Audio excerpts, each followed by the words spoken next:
Fala pessoal, boa noite! Como estão vocês? Já começando aqui o nosso aulão trabalhista na prática, aulão número 3. Como é que vocês estão? Todo mundo jóia? Todo mundo ok? Aguardar só alguns instantes aqui para a gente já começar o nosso aulão de hoje. Lembrando a vocês que o nosso tema hoje será bem polêmico, algo que está muito em voga, um tema muito em voga aí, justamente sobre coronavírus, vacinação, obrigatoriedade do empregado se vacinar, o direito do patrão obrigar o funcionário a fazer exame, atestado médico, enfim, essa coisa toda que está muito em voga por conta não somente, né, do estado de pandemia que a gente está vivendo, mas também por conta aí de alteração legislativa envolvendo a questão do atestado médico e algumas outras circunstâncias que acabam sendo comuns e muito frequentes, né, do ponto de vista ali da operação empresarial e principalmente da advocacia consultiva trabalhista. São dúvidas que são muito mais presentes do ponto de vista da consultoria do que propriamente dito do ponto de vista contencioso. A situação é muito nova, muito recente. A tendência é que juridicamente todas essas confusões que vão surgindo, seja de interpretação legislativa ou de aplicação propriamente dita na prática, gerem reflexos judiciais somente quando os vínculos empregatícios começarem a ser ali encerrados e, posteriormente, nos 2 anos subsequentes, as ações trabalhistas começarem a desaguar efetivamente na Justiça do Trabalho, tá? Dando início já, então, à nossa aula, que o papo aqui é prático. Ele hoje, inclusive, está muito mais voltado do ponto de vista da consultoria e da aplicação consultiva trabalhista na prática. Vou mostrar para você efetivamente na prática se o empregador ele pode, né, obrigar o funcionário a fazer exame de coronavírus, ele pode obrigar o funcionário a se vacinar?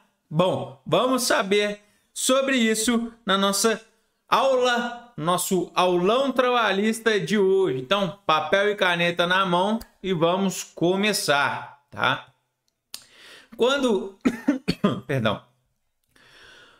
Quando o assunto, pessoal, é vacinação, quando o assunto é obrigar funcionário a fazer exame e tudo mais, a gente tem sempre uma grande discussão do ponto de vista de direitos fundamentais.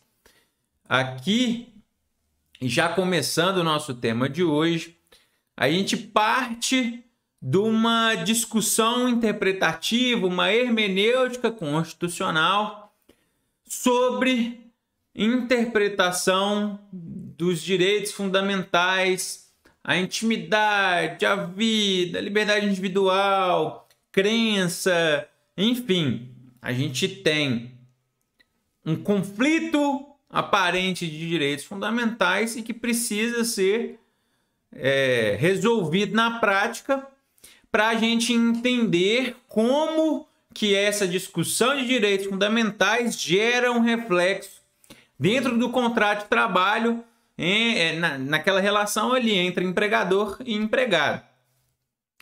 O primeiro ponto que eu acho que nós precisamos nos ater na situação do coronavírus, vacina, obrigatoriedade, a empresa pode mandar ou não pode o funcionário se vacinar, a empresa pode mandar ou não pode o funcionário fazer exame de coronavírus, é justamente a recente decisão do STF lá no escopo das ADIs 6586 e 6587 e também do agravo e recurso especial 1267 e 879, né? São decisões, salvo engano, do final do ano passado.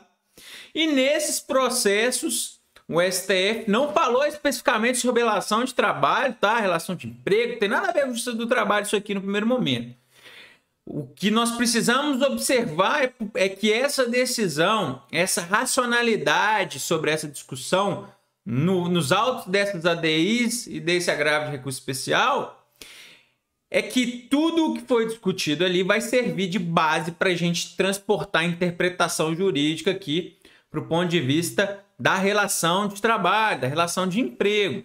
E quando nós estamos falando aqui de consultoria trabalhista, de dúvidas que são comuns surgirem no âmbito da consultoria trabalhista empresarial, a gente precisa entender quais os aspectos jurídicos que permeiam aquela situação e como eles podem refletir na sua orientação e na sua decisão para o seu cliente, né?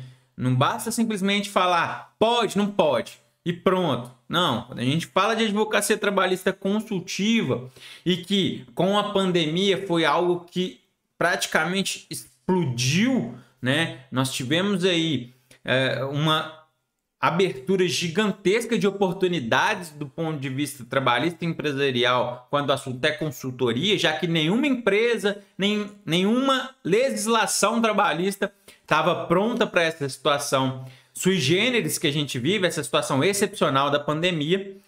A consultoria trabalhista foi algo que ganhou muita voga, que ganhou muita força e que representou um leque de muitas oportunidades para o advogado trabalhista. Advogado trabalhista empresarial, que sabe como fazer uma consultoria, que sabe trabalhar do ponto de vista consultivo, que tem expertise para resolver os problemas do cliente diretamente na operação, está, como muitas pessoas gostam de dizer, nadando de braçada no meio dessa pandemia, tá? Então, considerando o principal objetivo da consultoria trabalhista, que é justamente prevenir que o problema surja na operação, algumas vezes é remediar o que já está errado, é resolver aquele problema estancado ali para frente, nós, partindo dessa ideia e desse objetivo principal da consultoria, temos que entender, então, que, na prática, quando temos uma discussão tão relevante como coronavírus, como obrigatoriedade de vacina,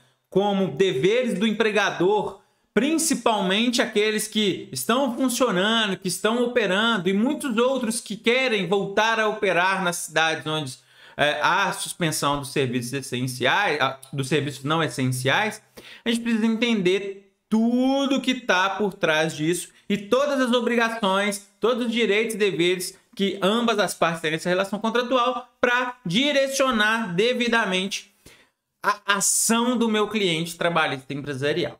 Então, quando o assunto é vacinação, quando o assunto é obrigatoriedade ou não, a gente tem até então aqui no Brasil esta interpretação que foi dada no âmbito dessas ADIs e desse agravo de recurso especial lá no STF, que é o que nos norteará, que é o que será o nosso norte, que será a nossa luz para criarmos o nosso raciocínio jurídico, entendendo como o STF está já posicionado quanto a essa questão e fazer, então, a interpretação disso no âmbito do contrato de trabalho. E qual foi, então, a discussão central lá no STF, no âmbito dessas ADIs e desse agravo de recurso especial?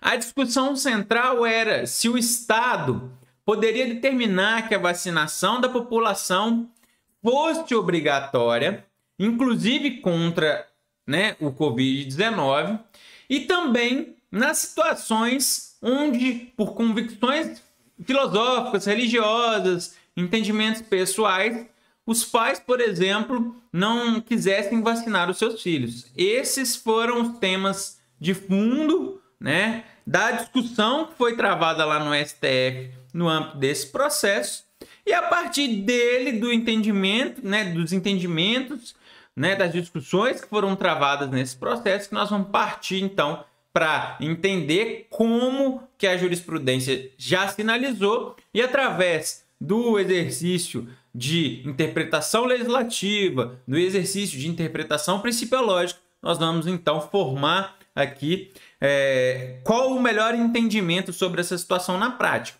E o que é muito importante a gente observar quando eu falo justamente disso, de criar esse entendimento. Quando a gente fala de consultoria, aí seja ela trabalhista, independente da área do direito que você atua, o exercício de uma consultoria, o exercício do advogado na consultoria é justamente fazer essa interpretação e uma criação na cabeça de hipóteses que podem acontecer na realidade, a partir de um problema que o cliente tem, que é uma dúvida geralmente do que ele pode ou não fazer. O advogado interpreta aquilo, fazendo um exercício de criatividade sobre as variáveis possíveis e forma, então, o seu parecer jurídico com a sua orientação. Olha, de acordo com a sua dúvida, com o que você está falando aqui, você tem que fazer assim, assim, assado, com base nisso, nisso e nisso. Enfim, é assim que se constrói a ideia por trás de um parecer jurídico, de uma orientação jurídica, de uma consultoria jurídica, para não deixar com que o cliente tome uma decisão equivocada e isso represente um problema futuro ali para ele, tá?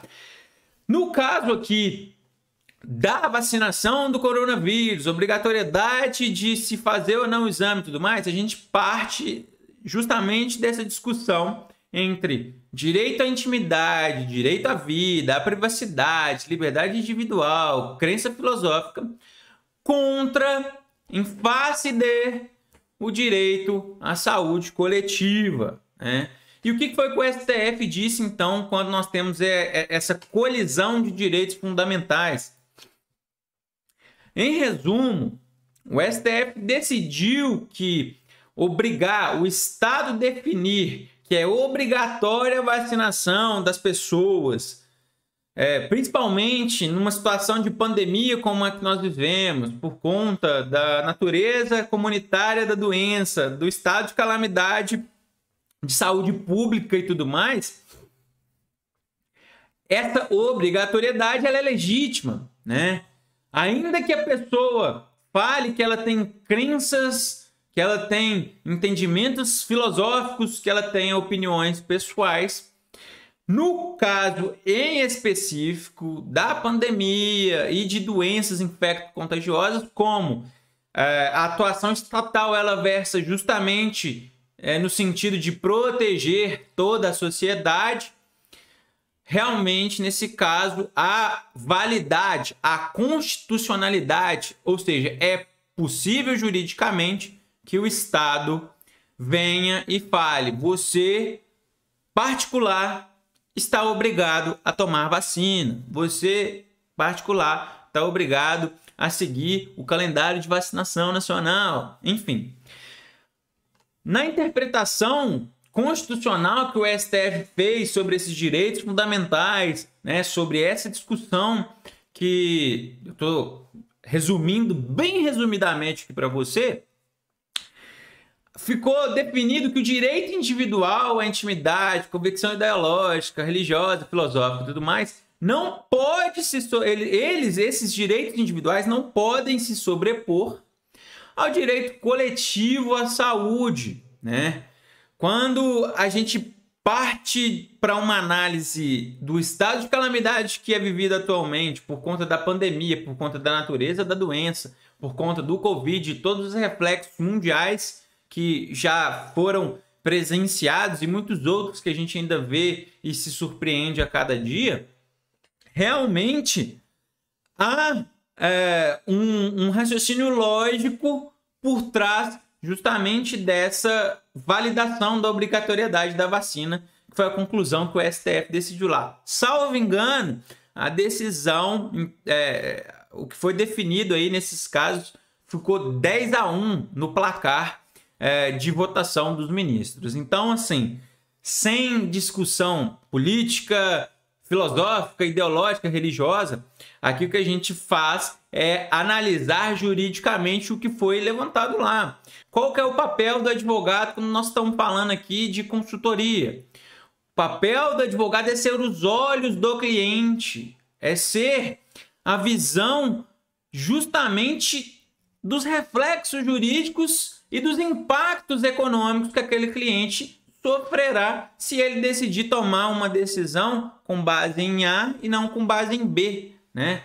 Eu gosto muito de dizer, não só para as pessoas que me acompanham lá no Instagram, mas também para todo mundo, né, os meus mentorandos, os meus alunos, meus colegas, que o papel do advogado trabalhista, principalmente, né, quando nós falamos de consultoria, ele é um papel de mostrar para o cliente em números o que aquela decisão equivocada pode gerar na operação dele. Por quê? Cliente trabalhista empresarial quer saber quanto que aquilo vai bater no bolso dele, de que forma que aquilo vai impactar, que aquela decisão vai impactar. Quem nunca ouviu falar em decisões empresariais baseadas em risco operacional? Todo mundo já ouviu falar. Já advoguei para uma empresa que fez um acordo coletivo há muito tempo atrás. Essa discussão é mais antiga, não é tão recente, porque depois virou entendimento simulado.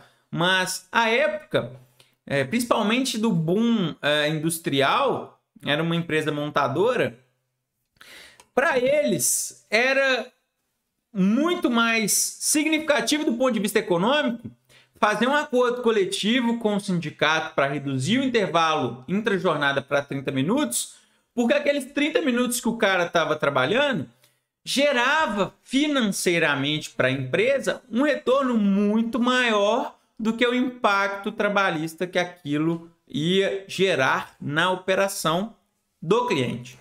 Então, ainda que empresas tomem essa decisão, tomem esse viés, quando nós falamos de consultoria trabalhista, é muito importante que você, advogado, seja os olhos e principalmente a calculadora do cliente. Porque quando estamos com clientes, assim, altas corporações, empresas multinacionais, a conversa do ponto de vista jurídico, empresarial e do impacto contábil que isso gera, ela é muito mais profissional.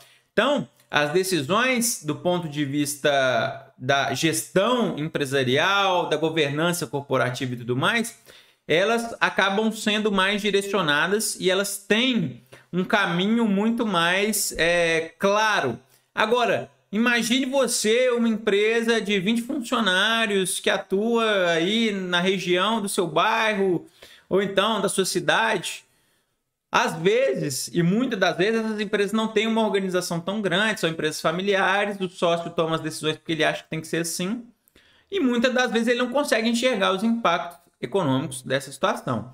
Há poucas semanas eu fiz uma reunião com um cliente consultivo justamente nesse sentido. Era uma empresa familiar, que tinha 20 e tantos anos já de existência, e eles receberam há pouco tempo as 2 primeiras ações trabalhistas deles. Diante disso, uma das coisas que foi dita ali na nossa conversa foi justamente isso. Ele falou, mas aqui a gente é uma empresa familiar, a gente nunca teve problema trabalhista, nós fazemos tudo corretamente. Um pequeno problema que ele sempre fez na prática nos contratos trabalhistas dele gerou naquelas ações um processo que era praticamente impossível de ser discutido, principalmente para fins de recurso. Eu fiz a análise prévia, nós fomos contratados aqui no escritório para fazer a análise prévia para um recurso de revista e, ao mesmo tempo, para fazer uma análise de possibilidade de uma consultoria trabalhista para resolver o problema. Quando chegou na análise para eventualmente fazer o recurso de revista, era impossível ser feita. Aquele recurso de revista era impossível ser feito, porque o X da questão ali era uma jornada que era aplicada para além das 8 horas diárias. Olha só para você ver como é uma coisa boba e pequena. Era uma jornada que era aplicada para além das 8 horas diárias, porém no limite de 44 horas semanais, ok? Até aí tudo bem. A Constituição Federal fala, limite de jornada será de 8 horas e 44 horas semanais, ok? Beleza. Só que a CLT vem e fala que o limite diário ele é de 8 horas, salvo acordo individual para compensação de jornada, onde você elastece um dia de jornada, ou seja, trabalha além das 8 horas, sem que esse excesso diário de jornada represente hora extra, porque em um outro dia da semana você vai trabalhar abaixo de 8 horas. Em via de regra é isso. E na operação dele, durante 20 anos, eles trabalhavam com os contratos de trabalho sem um acordo de compensação semanal de jornada. Então, pro empresário ali, durante a nossa reunião, para ele estava tudo certo, era um absurdo aquela ação trabalhista e tudo mais. E ele não conseguia enxergar, né? Até que, mostrando para ele, olha, é por isso, isso e isso, juridicamente, por mais que você não ultrapasse essas 44 horas, você ultrapassava 8 horas diárias, sem uma autorização para isso, sem um acordo, sem uma cláusula no contrato de trabalho, uma simples cláusula no contrato de trabalho, modelo que ele utilizava, que a contabilidade mandou para ele resolveria o problema. Então, nesse momento da consultoria, quando o cliente chega, a gente precisa ser a luz para ele, a gente precisa ser os olhos, falar, olha, fulano, tá vendo isso aqui? Tá errado, pode disso. O impacto, nesse caso, foi até mais fácil demonstrar, porque ele já tinha ação trabalhista que já estava em sede de acordo e que era impossível ser submetido a recurso de revista, não somente do ponto de vista processual, mas do ponto de vista material também. E fica mais fácil demonstrar, olha, isso aqui vai representar para você XYZ. Agora vamos multiplicar isso pelos últimos 5 anos, de todos os contratos de trabalho que estão aí na sua empresa, e aí a gente chega num valor Y. Na hora que você mostra para o empresário economicamente o que aquilo ali significa na operação dele, você então está cumprindo da maneira correta o seu papel de ser o advogado que vai mostrar para ele, olha, o problema é esse, o impacto é esse, mas a gente vai então implementar a solução. Em linhas gerais, é assim que se trabalha uma consultoria, né? Voltando então aqui, fechando esse parênteses rápido, voltando para essa ideia do coronavírus, da obrigatoriedade da vacinação ou não, a gente tem então essa interpretação do STF sobre a matéria de um aspecto geral social, que envolve a análise entre Estado e particular, e a partir desse raciocínio a gente passa a entender, perdão pessoal, a gente passa a entender mais a fundo o que pode ser ou não submetido para dentro do raciocínio do contrato de trabalho da relação de emprego, né? Quando o STF decidiu aquela situação, e aí são 2 pontos interessantes que a gente ainda precisa prestar atenção, porque tem um reflexo interpretativo na relação de emprego, na relação de trabalho, é que obrigação de tomar a vacina não significa forçar a pessoa a tomar a vacina. Ou seja, o Estado ele pode obrigar que a pessoa tome a vacina, mas ele não pode amarrar a pessoa à força e ir lá vacinar ela, né? Amarrar a pessoa, colocar a polícia, exército, enfim, forças policiais para segurar a pessoa e aí vem um agente de saúde e pum, vacina a pessoa. Não, isso não pode acontecer. Aí sim a gente tem um raciocínio de que o direito à intimidade, o direito à vida privada e tudo mais, ele seria violado pelo Estado de uma maneira equivocada, né? Então, o que o STF falou? Que o Estado pode obrigar, mas não pode vacinar à força, e que para obrigar o Estado, o município, a União, eles podem definir, então, medidas alternativas para obrigar essa pessoa a se vacinar, como, por exemplo, multa, restrição de circulação em locais públicos, eventualmente uma limitação de direitos, sejam eles direitos civis, enfim. O Estado, né? E aí quando eu falo Estado, leia-se o Estado maior, ou seja, União Federal, União, Estados ou municípios, eles podem definir, então, penalidades para obrigar Aqui nós temos obrigação e não vacinação à força, tá?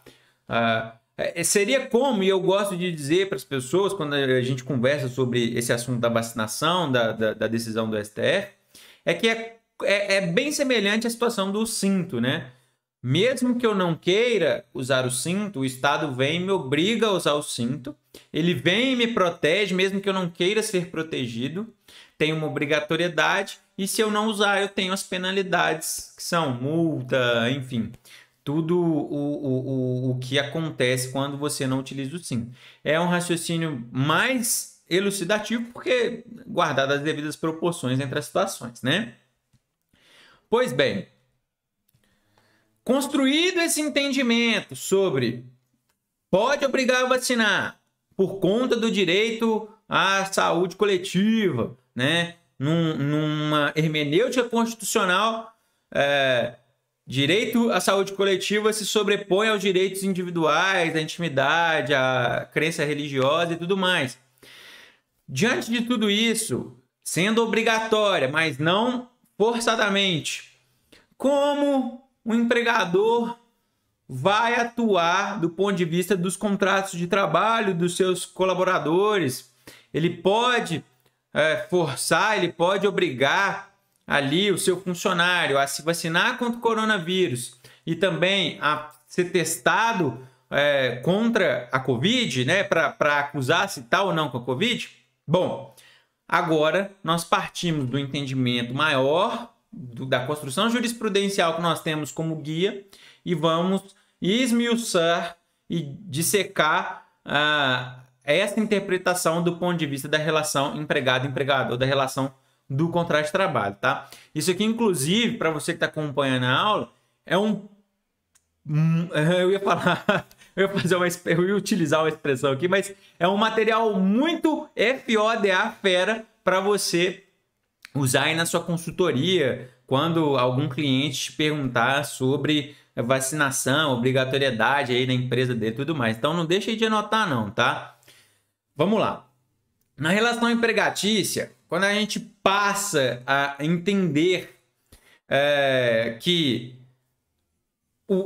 a empresa, né, ela tem várias obrigações e vários direcionamentos que existem ali por trás apenas da mera obrigação contratual de pagar salário e você prestar serviço para mim, a gente então precisa entender que isso vai servir como base para fundamentar a conclusão que chegaremos aqui durante a nossa aula, tá?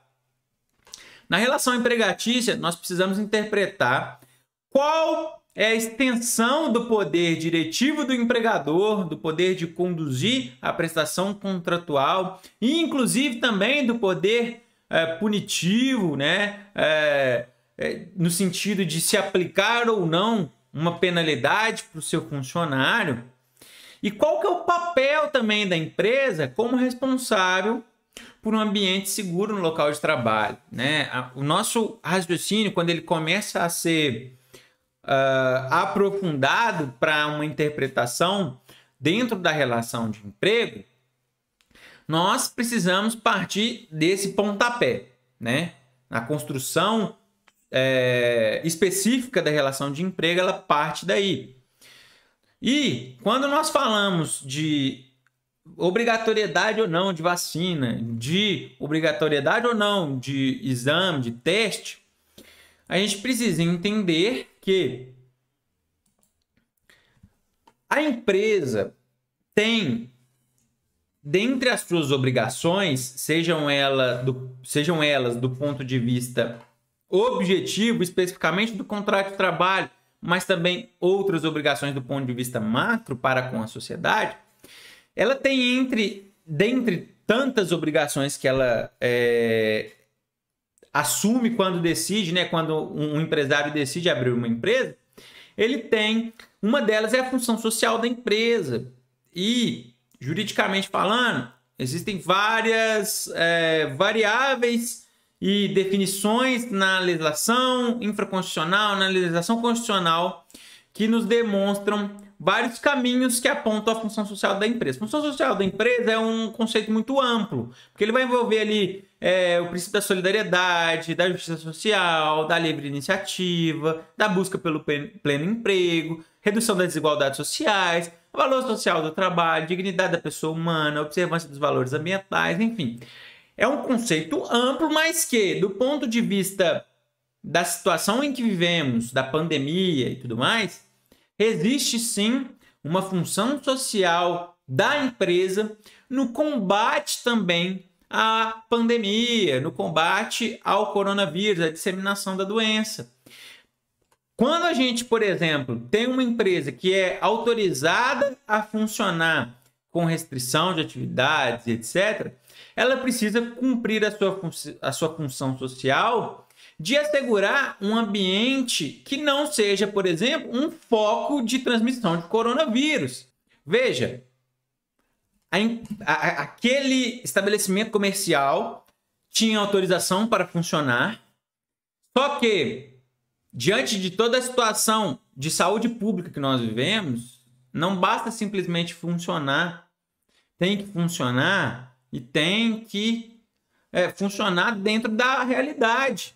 Não dá para botar 200, 300 pessoas aglomeradas sem máscara para curtir o feriado, né?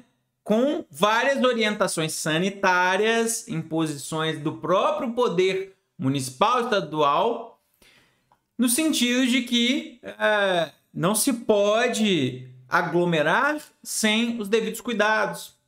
Aí, na verdade, não se pode nem aglomerar, né? Nem aglomerar com os devidos cuidados, perdão. Não se pode nem aglomerar.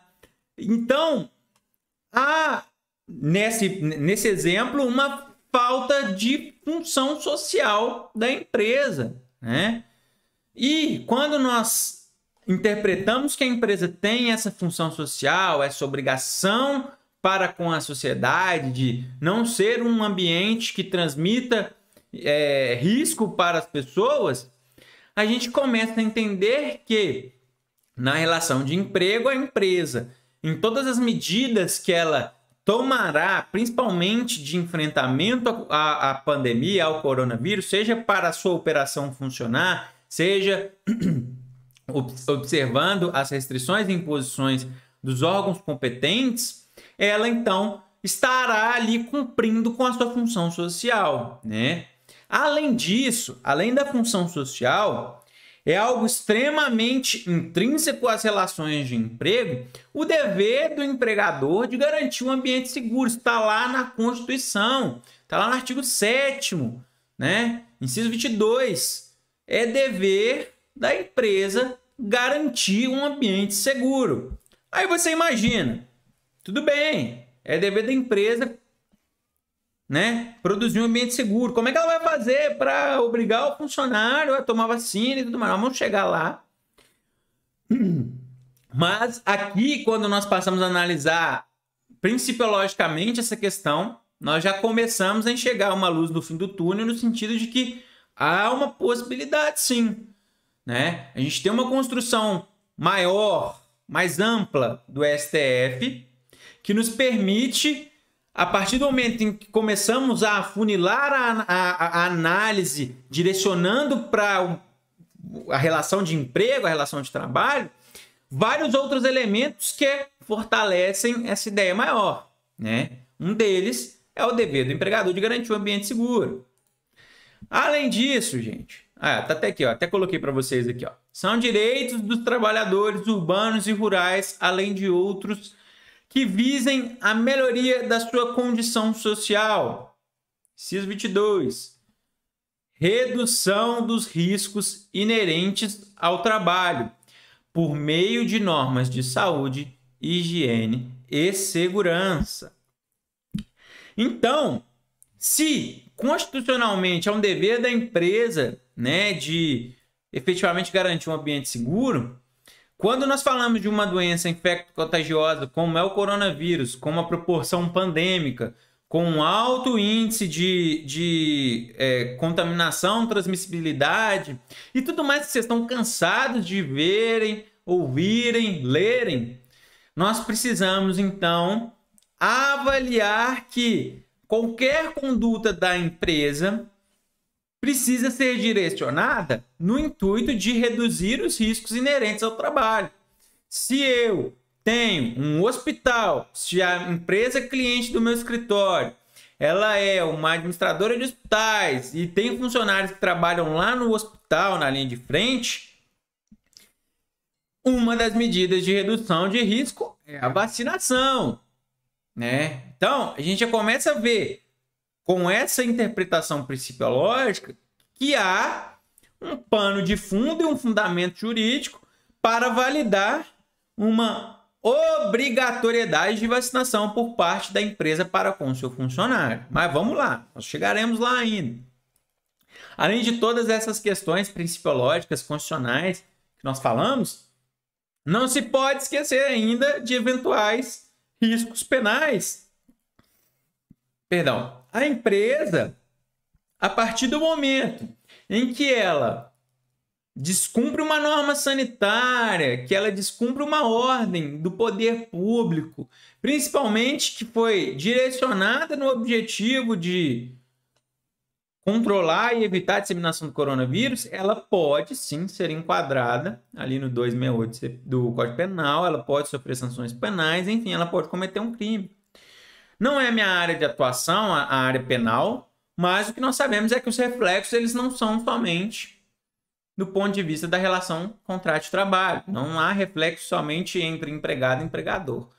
Principalmente por isso, porque o reflexo ele é social, é que nós temos que ter justamente esse raciocínio construído do ponto de vista dos princípios, né, da adoção das medidas e principalmente da interpretação do que o STF fez nos âmbitos das ADIs e do agravo recurso especial, no sentido de que enquanto, aliás, não se tem uma forma mais segura e cientificamente comprovada para imunizar toda a população e garantir a redução significativa de transmissibilidade desse vírus, que é algo novo para todo mundo, a gente acaba realmente precisando se apegar na vacina, na obrigatoriedade de se vacinar, né? E quando a gente entra aqui para o âmbito do contrato de trabalho, fazendo então, né, uma interpretação, não somente com base no que o STF já declarou, mas também com base nos princípios da função social da empresa, com base no dever do empregador em garantir um ambiente seguro, né? Não somente para os funcionários, mas para, né, os terceiros que eventualmente também estejam ali naquela relação, como no caso de empresas de prestação de serviços, academias, etc, etc. Chega-se à conclusão de que sim, seria possível, então, a empresa obrigar que o seu funcionário, caso a vacina esteja disponível, né, no PNI, caso tenha havido uma autorização dos órgãos competentes para que o particular disponibilize essa vacina e a empresa então queira comprar para os seus funcionários, por exemplo, é possível sim que ela obrigue o seu funcionário a se vacinar.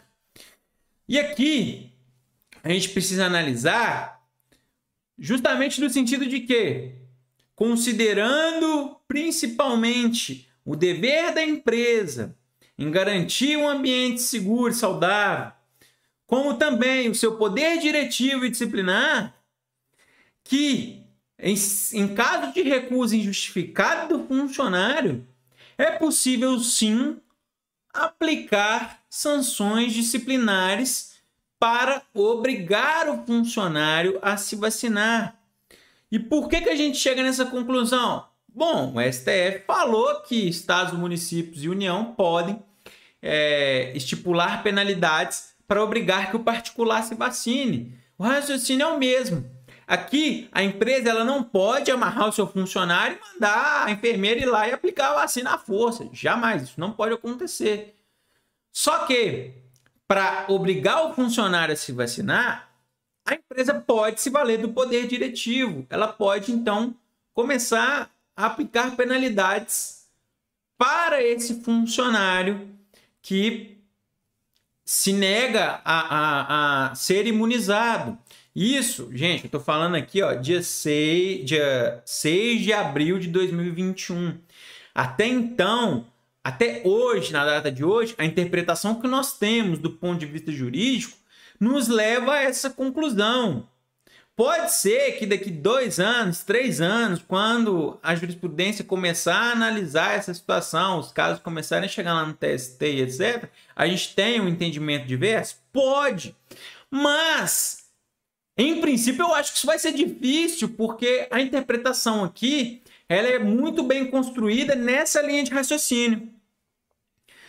Há uma interpretação hermenêutica constitucional já consolidada lá no STF, em sede de plenário, e a partir dela a gente faz uma interpretação direcionada para a relação empregatícia que nos leva a essa conclusão. Nós temos muito mais normas, princípios e interpretações no sentido de se validar essa obrigatoriedade do que de se invalidar, né? E aí, quando a gente fala de fazer uma consultoria para a empresa, cliente consultivo, isso também é uma questão que você precisa colocar para o seu cliente quando a situação ainda não está pacificada no âmbito dos tribunais. Um exemplo para vocês de situação que não estava pacificada e que gerava muita discussão, pelo menos para os meus clientes, era do contrato intermitente. Salvo engano, no ano passado teve uma decisão do STF começando a analisar a constitucionalidade dessa modalidade de contratação. Não me lembro quem era o relator, mas parece que já houve um voto favorável à inconstitucionalidade dessa modalidade de contratação. Então, eu sempre deixava isso muito claro para os meus clientes. Falava, olha, doutrinariamente, principiologicamente, a gente tem alguns poréns para essa modalidade de contratação. Então, se você quiser aplicar, você precisa observar isso, tomar cuidado com isso e aquilo. É assim que é feito um trabalho de consultoria bem feito, de modo a dar segurança para o cliente, tá? Então, voltando aqui para a situação vacina, Covid e etc., pode ser que se tenha uma interpretação diversa futuramente?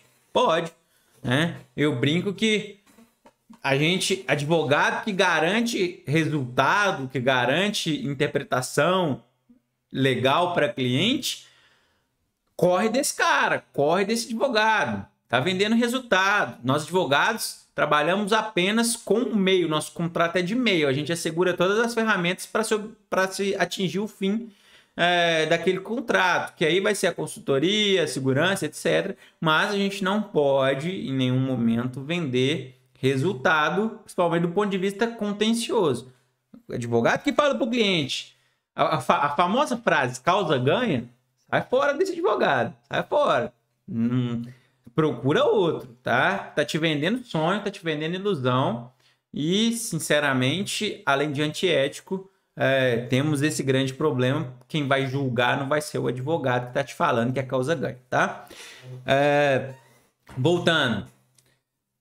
Por conta de tudo isso, é preciso, então, que a empresa, ciente dessas suas obrigações, ela passe, então, a avaliar do ponto de vista prático de que forma que ela vai lidar com essa situação. Ah, Tiago, vacinação ainda não vacinou nem 10% aí da população do Brasil. Isso aí não tem problema nenhum, não. Isso aí, empresa nenhuma tá com esse problema, não. Você tá inventando isso aí. Gente, pessoal que trabalha na saúde, pessoal da linha de frente, muitas empresas, principalmente do setor de supermercado, pelo menos aqui na minha cidade, Belo Horizonte, tem programas de contratação de pessoas da terceira idade. Então, existe uma gama gigantesca de empresas que vivem no dia isso aí, que vivem no dia a dia essa discussão. E você, advogado trabalhista, precisa estar pronto para prestar a consultoria devida para ele, para orientar e mostrar para ele, ó, você vai fazer assim, assim, assado. E como que a empresa, então, vai lidar com essa situação do funcionário que está se negando? Poxa, eu tenho uma empresa que presta serviços de ambulância e a gente atende ambulância particular, e a gente atende muito remoção de pacientes de coronavírus. O técnico de enfermagem lá da minha empresa já pode tomar a vacina e não quer tomar. E aí, o que eu vou fazer, Thiago? Nesse caso, tendo a disponibilidade da vacina pelo governo e a pessoa se negando, você, advogado, vai orientar para o seu cliente, você, empresário, vai então começar a trabalhar as sanções disciplinares. E aí, você pode começar com advertência, suspensão, enfim, fazer aquela gradação e culminar até mesmo numa justa causa, né? O que é importante ser dito aqui, e que eu falo sempre, quem acompanha os meus conteúdos no Instagram está cansado de saber disso, é que é preciso ser feita uma interpretação da realidade, da conduta e da falta cometida pelo funcionário nas hipóteses lá da CLT. Você então, e eu particularmente, aí é uma opinião minha, tá? Existem muitos colegas que divergem dela. Eu começaria já de cara, num caso desse, orientando a empresa, essa empresa desse exemplo que eu dei para vocês, a já aplicar uma suspensão de cara. Porque, veja bem, a minha ideia em aplicar uma sanção disciplinar para o funcionário que não quer se vacinar é justamente proteger ele e também os seus colegas de serem contaminados. Todo mundo lá está se vacinando, todo mundo está tomando cuidado, tem contato com pessoas que ainda não se vacinaram, e aí eu não quero que esse cara, né, seja um risco para contaminar a minha equipe. Para que eu vou aplicar a advertência e vou deixar o cara ir trabalhando? Para quê? Né? Percebam que a falta que vai ser cometida, e aí é o que eu falo sempre lá nos meus conteúdos, ela, na prática, gera um efeito que eu preciso isolar esse funcionário dos demais. Se eu só advertir ele, eu acabo aplicando talvez uma sanção leve demais pela gravidade da falta que é cometida. Eu não vou começar já de cara com a justa causa também, né, gente? Nem lá, nem cá, nem tanto ao céu, nem tanto ao inferno. Mas eu vou interpretar a situação de fato acontecida, ou seja, eu tenho uma empresa que é de transporte de emergência, pessoal de linha de frente, lida com coronavírus direto, com paciente, com risco, enfim, o risco ele é muito alto da operação. E esse meu funcionário transita principalmente dentro da minha base. Lá na minha base não tem só a galera que está na condução e no atendimento desses pacientes. Tem o pessoal do atendimento, tem o pessoal da ADM. Para que eu vou deixar esse pessoal correndo risco? O funcionário não quer ser vacinado nessa hipótese? Sim, na minha opinião, é suspensão logo de cara. Aí eu vou fazer a gradação da suspensão, 1 dia, 3 dias, enfim. Se a conduta se reiterar, eu posso, inclusive, culminar numa justa causa. Lembrando sempre que justa causa tem que ser muito bem documentada, tem que ser feito lá o dossiezinho da justa causa, tá? Tem que estar sempre orientado, não pode ter bis in idem, não pode se punir 2 vezes uma mesma falta, né? Então, tem que tomar os cuidados. Para quem acompanha meu conteúdo lá, já falei, falo sempre sobre justa causa, sobre os cuidados na hora de aplicar a justa causa, tá?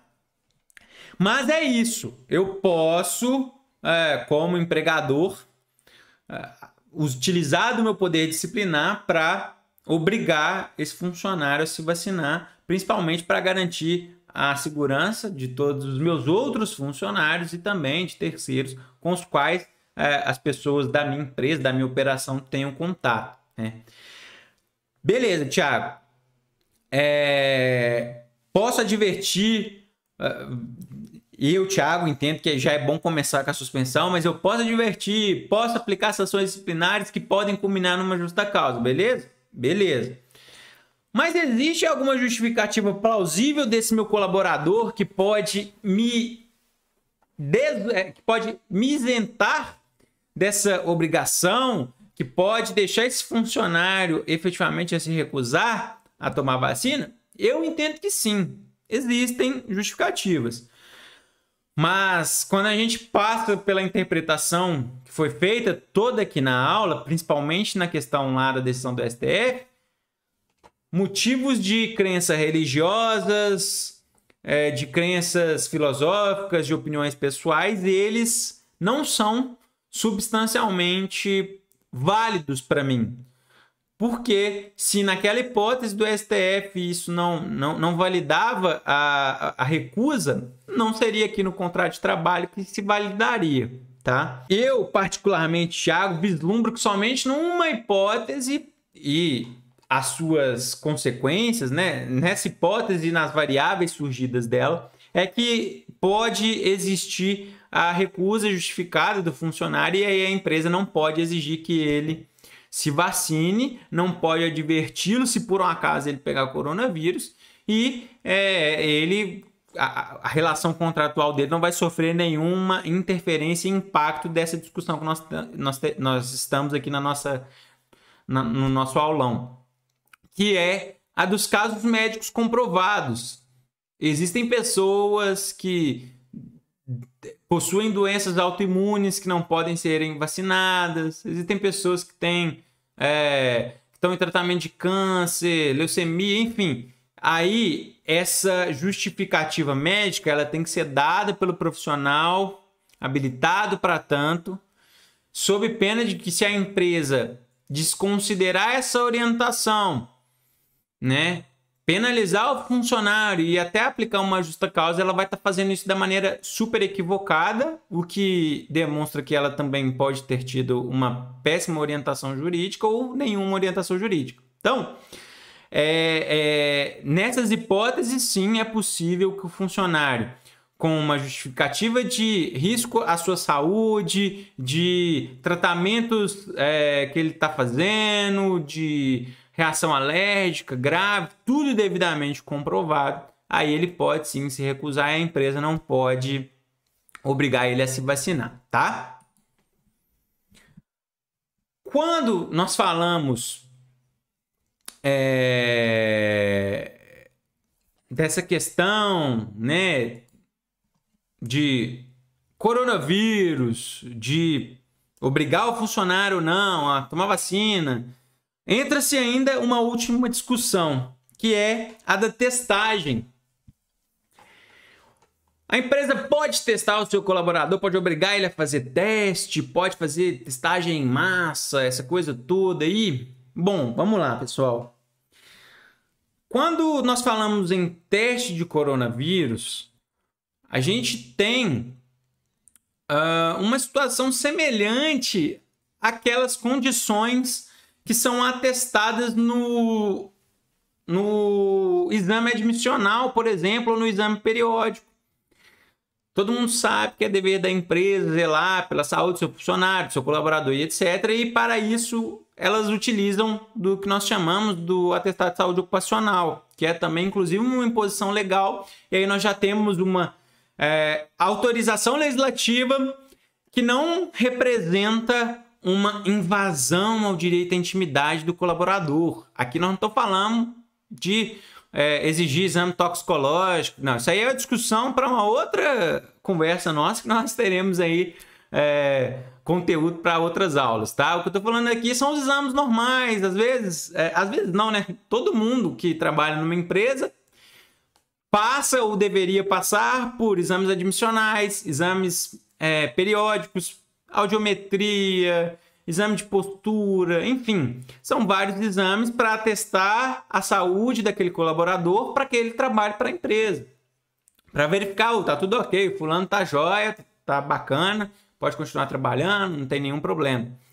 Quando a gente fala de testagem para coronavírus, a interpretação, no meu sentir, também precisa ser nesse aspecto. Por exemplo, jogador de futebol, eu gosto muito de usar esse exemplo. Jogador de futebol é testado a todo momento, né? Existe um protocolo muito rígido, pelo menos nos clubes de Série A. Eu advogo para clube de futebol, né? Estou inserido na realidade do futebol. E a gente sabe que clubes de Série A têm, não todos, alguns, um protocolo muito rígido do ponto de vista de controle e avaliação para fins de identificar coronavírus e tudo mais. É um esporte de contato, é um esporte coletivo, é uma profissão que é regulamentada do ponto de vista trabalhista, enfim. Existe toda uma particularidade que faz com que os clubes, né, alguns deles, tenham uma rotina de guerra praticamente. Tem colaborador, jogador, colaborador. E aí, quando a gente fala em clube de futebol também tem outros funcionários, tá? Porteiro, roupeiro, administrativo, advogado, nutricionista, fisiologista, fisioterapeuta, médico, enfim, clube de futebol é uma empresa. Existem clubes de futebol que têm um protocolo muito severo. Testam os funcionários de duas em duas semanas, jogador a cada jogo, tem protocolo da CBF, enfim. Existe essa possibilidade, sim, de se impor a testagem do funcionário. Principalmente porque é dever, mais uma vez, o mesmo raciocínio da vacina, é dever da empresa garantir um ambiente saudável, né? O que é preciso observar nessa obrigatoriedade dessa obrigatoriedade da testagem, são alguns aspectos. Empresa não pode impor ônus ao seu funcionário para se testar. Ela não pode exigir, por exemplo, do Joãozinho, que depois do final de semana, o Joãozinho trabalhou até sexta, trabalha de segunda a sexta, sábado e domingo ele vai para casa, faz o que ele quiser, aí na segunda-feira, para ele se apresentar e assumir o seu posto de trabalho, ele tem que ter feito um teste que ele, Joãozinho, pagou e ele apresenta para a empresa. Isso aí não pode, não. Isso é impor um ônus excessivo ao funcionário para um procedimento que é exigido pela empresa que foi criado por ela, tá? Nesse aspecto, se a empresa dispõe ao funcionário de toda a estrutura, inclusive do teste, aí eu entendo que sim, é válido ela cobrar e exigir essa testagem do funcionário de acordo com o protocolo que foi instituído por ela, a empresa, para seguir funcionando, né? É aquele mesmo raciocínio alinhado com a garantia do ambiente saudável de trabalho, né? Agora, uma observação que é muito importante a gente fazer sobre exigir testagem de funcionário, tá? E se você acompanhou a aula até aqui, vai pegar um dos pontos chaves e mais importantes. Então, parabéns para você que acompanhou até aqui e não vai perder esse conteúdo aqui mega relevante quando a discussão é testagem e que é difícil a gente ver algo bem explicativo sobre isso. Vamos lá. Existem alguns julgados, inclusive, depois eu vou disponibilizar para o pessoal lá no Telegram, mas eu acabei esquecendo de carregar aqui no nosso material de suporte, mas quando eu estava preparando a aula, eu vi, salvo engano, lá do TRT do Rio de Janeiro. Empresas onde o funcionário apresentou atestado de afastamento para coronavírus, exigindo que esse funcionário comparecesse na empresa para fazer um teste. E nessas hipóteses, essa conduta empresarial ela foi considerada abusiva. Gente, se o funcionário está afastado por suspeita de coronavírus, por contato com alguém que teve coronavírus, enfim, se ele está afastado por conta de imposição de isolamento social, não faz o menor sentido a empresa falar: ah, não, eu quero saber se você está com coronavírus, ô Joãozinho. Pode vir aqui amanhã, você vai fazer o exame aqui na empresa. Não, não pode, tá?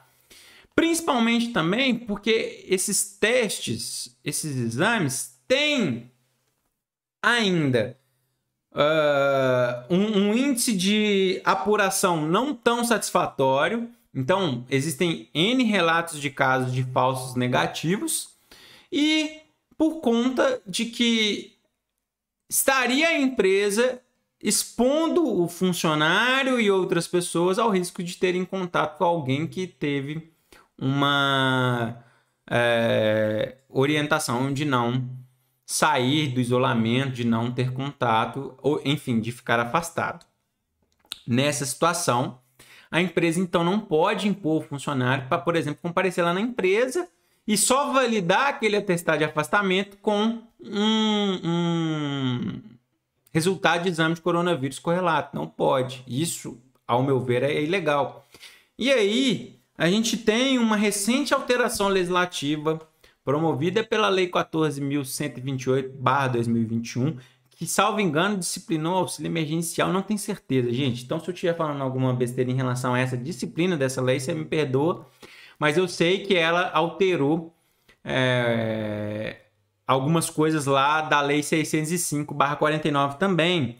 E, em especial, os parágrafos 4º e 5º da Lei 605, lá do artigo 6º, né? Artigo 6º, parágrafo 4º e 5º, teve esse impacto da Lei 14.128. Porque agora, o parágrafo 4º, ele prevê expressamente que durante o período de emergência em saúde pública decorrente da Covid-19, a imposição de isolamento dispensará o empregado de comprovação da doença por 7 dias. Ou seja, funcionário teve contato ou está com suspeita de coronavírus e a orientação médica é fica em casa, isolado. Ele fica dispensado de apresentar o atestado nos primeiros 7 dias desse afastamento, né? E além disso, o parágrafo 5º asseverou que é considerada justificativa válida a apresentação no 8º dia de afastamento, além dos atestados, né, da ordem de atestado, que é disciplinada lá na Lei 615, documento de unidade de saúde do Sistema Único de Saúde, do SUS, ou documento eletrônico regulamentado pelo Ministério da Saúde.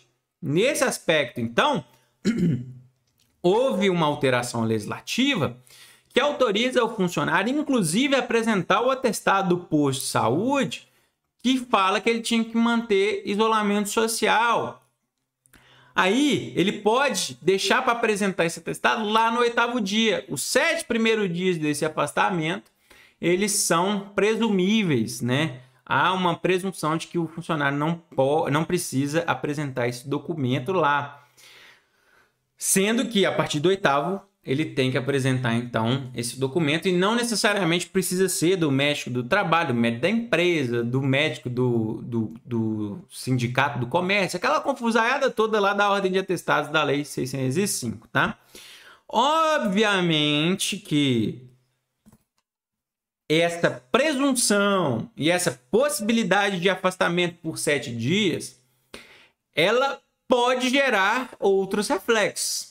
Joãozinho apresentou lá o atestado dele de 7 dias. Olha, tô com coronavírus, o seu Tião, não vai dar para ir na padaria, tô com suspeita, minha namorada testou positivo. E o médico do posto aqui falou que é para eu ficar de isolamento. Vou mandar aqui uma foto pro senhor do atestado, aí daqui 7 dias vou voltar lá no posto e aí, se tiver tudo ok, eu volto aí para a empresa. Beleza? Beleza. Aí, Joãozinho apresentou o atestado na sexta-feira. Aí, no sábado, domingo, segunda, terça-feira, o seu Tião tá lá no Instagram. Abriu o Instagram. E o bonitão do Joãozinho tá lá. Viajou. Joãozinho viajou. E aí? O que é que seu Tião pode fazer?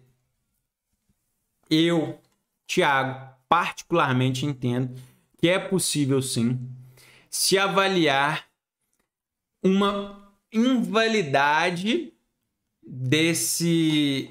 eu não diria uma invalidade, perdão, utilizei a expressão errada, mas se avaliar a não cobertura desse atestado médico desse período, justamente por conta da falta do cumprimento do isolamento por parte do Joãozinho. Se ele é quem deveria, né, dar o exemplo, ele não está cumprindo o isolamento, inclusive no qual ele apresentou para a empresa e estava baseando que ele tinha que ficar em casa, a empresa sim pode tomar as medidas cabíveis para fins de não considerar o abono daqueles dias, por exemplo, né? É óbvio que cada caso é um caso.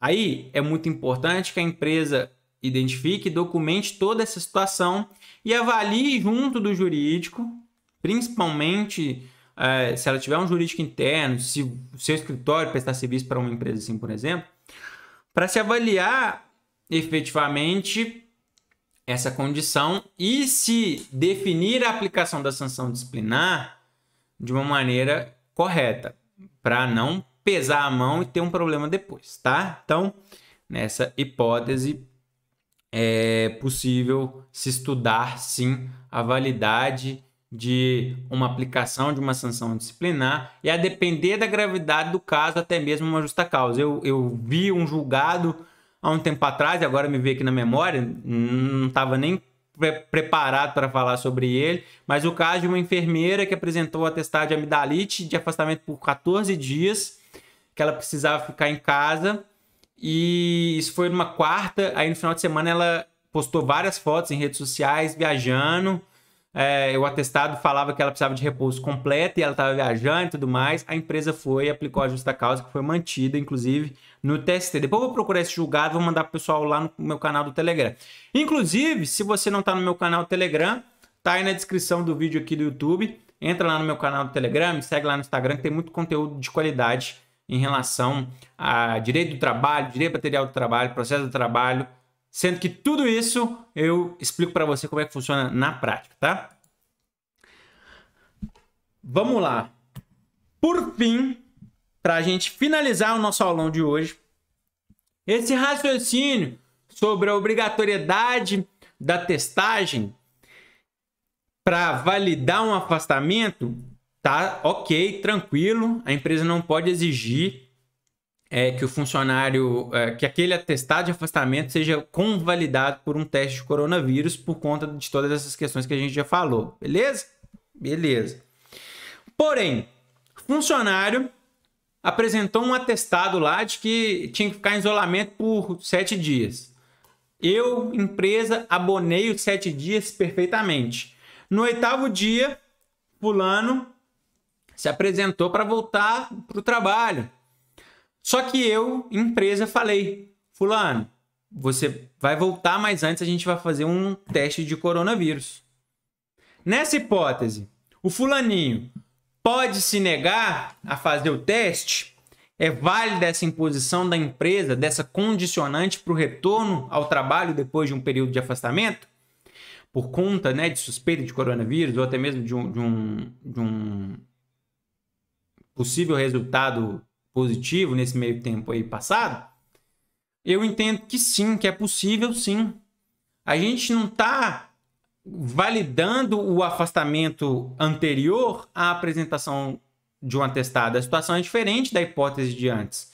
Percebam que aqui ele me apresentou o atestado falando que ele tinha que ficar afastado por 7 dias. Eu, empresa, acolhi o atestado e até já abonei. Falei, beleza, esses 7 dias aí estão abonados, estão justificados. Falta justificada, remuneração do dia ok, nada de nenhuma penalidade, nem nada. Ok, o contrato tá beleza, é como se você tivesse afastado por uma outra doença. Só que, para você retornar, para você assumir o seu posto de trabalho, sentar lá do lado dos seus coleguinhas, tomar seu cafezinho da tarde, enfim, para você voltar a trabalhar para mim e ficar tudo ok na prestação dos seus serviços, eu quero que você faça um exame, porque eu não quero colocar seus coleguinhas em risco. Eu não quero correr o risco de você, afastado apenas por conta de uma suspeita, chegar aqui e transmitir coronavírus para todo mundo. E aí a minha empresa virar um foco de coronavírus. Posso fazer? Pode. Eu entendo que pode. Justamente por conta daquele raciocínio de que é um dever da empresa assegurar um ambiente seguro, garantir um ambiente seguro para os seus colaboradores. E mais, aqui seria como se esse exame de Covid funcionasse quase como um exame ali do atestado de retorno, né? Do famoso ASO de retorno ao trabalho. Nesse aspecto, para se garantir a integridade dos outros funcionários e tudo mais, entendo plenamente válida a imposição da realização do exame e mais, eu vou além. Se o funcionário não quiser fazer o exame, pode aplicar penalidade. Seguimos ali o mesmo raciocínio da situação da vacina. E lembrando sempre que, né, a empresa não pode impor um ônus para o funcionário para ele, né, ser testado. Um último ponto-chave em relação a esse raciocínio é que esse funcionário estava lá afastado. Imagina se a empresa não exige ou se ela fala, vou fazer um teste aqui. Isso, inclusive, foi a dúvida de uma mentoranda minha, que eu, inclusive, compartilhei lá no canal do Telegram, que lá na empresa, para quem ela advoga, o pessoal queria fazer o teste do cara, ele ficou afastado só por conta de suspeita, porque a esposa teve. Aí, na hora de voltar, ele não queria fazer o teste, não apresentou nenhum teste particular que ele fez, e a empresa falou, vou deixar isso para lá. Eu falei para ela, olha, fulano, é problemático assumir essa postura da empresa, porque imagine, ele volta, coincidentemente na volta dele, que teve afastado por conta de coronavírus e que não ficou documentada ali através de um exame a condição dele não estar com o vírus, ele passa para os outros colegas. Ele passa e aí de repente começa a estourar vários e vários casos dentro da empresa de coronavírus. Obviamente que a discussão desses outros colaboradores para fins de configuração de uma doença ocupacional, de uma responsabilidade da empresa, vai passar por outros critérios e por outras variáveis do ponto de vista da responsabilização civil, da responsabilização trabalhista da empresa, da atividade de risco ou não, e principalmente da comprovação do nexo causal entre coronavírus e o trabalho. Mas abre-se margem para um risco muito desnecessário. Seria muito melhor trabalhar a insubordinação desse colaborador com as sanções disciplinares do que deixar passar e correr o risco dali, no local de trabalho dele, virar um foco de transmissão de coronavírus para os outros funcionários. E aí você tem 10, 15, 20 pessoas que são contaminadas, 4 morrem. Aí, meu amigo, na hora que essa discussão chegar na Justiça do Trabalho, conhecendo o protecionismo da Justiça do Trabalho, conhecendo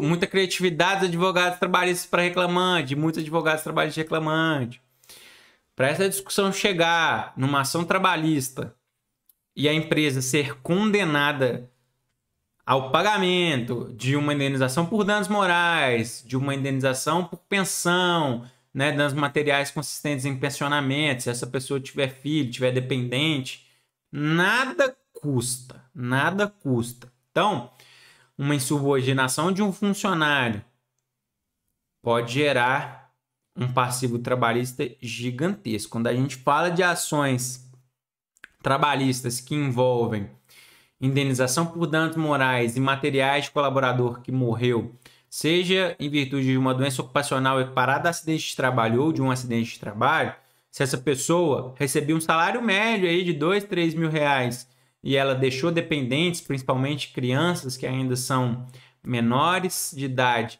e deixou um cônjuge supérstite, a probabilidade de um processo desse ultrapassar a casa de 1 milhão de reais é muito grande. Então, não vale a pena correr esse risco, beleza? Pessoal, estamos chegando ao final de mais um aulão. Olha só, foram 1 hora e 17 minutos desse bate-papo muito legal, dessa aula muito legal. É a nossa terceira aula, mas eu acho que foi um dos conteúdos que eu mais gostei de preparar por conta desse viés consultivo que nós temos nele aqui, né? Por conta dele ser um conteúdo muito que pode ser muito bem aproveitado por os advogados de empresas, para os advogados trabalhistas empresariais, que às vezes não tem ainda muita ideia do que fazer do ponto de vista consultivo, de como funciona uma consultoria, e trazendo, claro, um assunto totalmente em voga, algo que é super recente, muito discutido ainda no âmbito, né, não somente acadêmico, mas no âmbito de vista doutrinário, jurídico, enfim. Mas eu acho que vai ajudar bastante muita gente, tá? No mais, queria agradecer você, agradecer a sua presença, agradecer mais uma vez a sua parceria aqui comigo, acompanhando o aulão. Fico muito feliz de estar contribuindo, porque no que depender de mim, a sua advocacia trabalhista nunca mais será a mesma, beleza?